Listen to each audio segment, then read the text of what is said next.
The wind cut through the school parking lot like icy knives that winter afternoon. Parents bundled in coats hurried children toward warm cars, dragging backpacks and mittens that always seemed to slip off small hands. Among them was Claire, a single mother juggling her 8-year-old son Ethan's backpack, lunchbox, and his endless chatter about a science project. Suddenly, Ethan's bright red scarf slipped from his shoulders and tumbled across the icy ground. Before Claire noticed, an elderly janitor in a worn gray uniform bent down and picked it up. Claire's instinct flared. She had heard enough stories on the news, warnings drilled into every parent's head: don't let strangers touch your child's things. Protect them.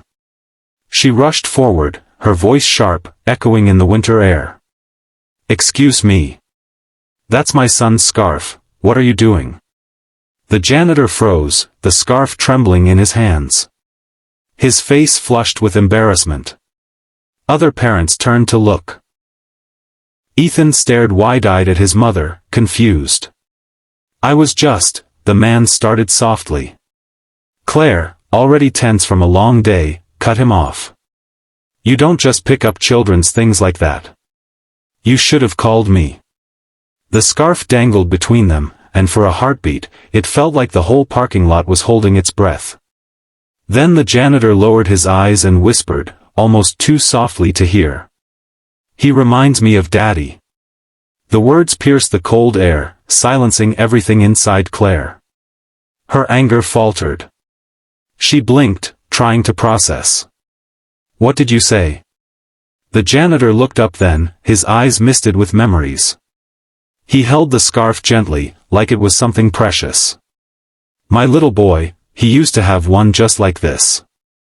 Red, with those same frayed edges. He pointed at the loose threads at the end. Every morning, his daddy wrapped it around his neck before school. But we lost him, in the fire station collapse, years ago. My son was only 7 when he lost his father. His voice cracked. Seeing your boy drop this scarf, it reminded me so much. I couldn't let it touch the ground. Claire's throat tightened. The anger drained from her, replaced by a heavy, aching guilt. She looked at the scarf again, no longer just fabric, but a thread connecting strangers through loss, memory, and love. Ethan stepped forward, his small voice breaking the silence. Did your boy have a daddy who was a hero? The janitor's lips trembled into a faint smile. He nodded. Yes. He was the bravest man I ever knew. Claire swallowed hard, ashamed of her outburst. She knelt, meeting the janitor's eyes. I'm so sorry. I didn't know. The man shook his head gently. You're a good mother. You were protecting your son. Don't apologize for that. But Ethan tugged on the scarf now resting in his hands. You can hold it for a minute, if you want. The janitor froze, then his hands slowly wrapped around the soft wool. He held it close, his weathered fingers trembling, his eyes glistening.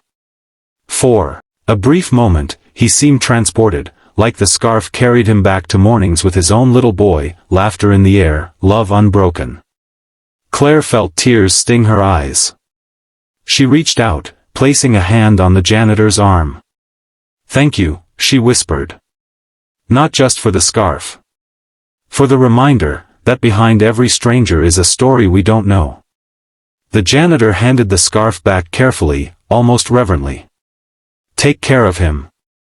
Sons grow fast.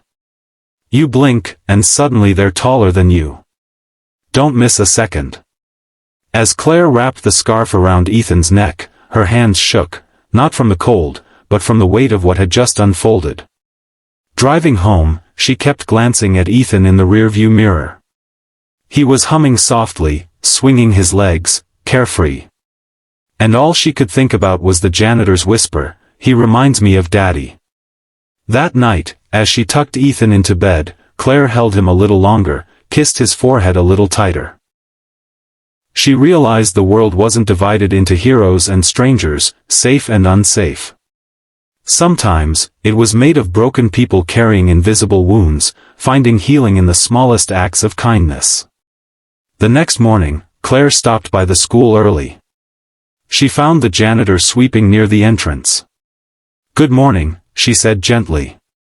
He looked up, surprised. She handed him a thermos of hot coffee and a small box of muffins. "For you." "Just, thank you. For everything yesterday." The old man's eyes softened, and for the first time, Claire saw something beyond the uniform and broom. She saw a father, a husband, a man who carried love through grief. As she walked Ethan to class that morning, she felt lighter. Kinder. More aware. Because sometimes, humanity doesn't show up in grand gestures. It shows up in the simple act of picking up a fallen scarf, and reminding us that love, whether past or present, never really lets go.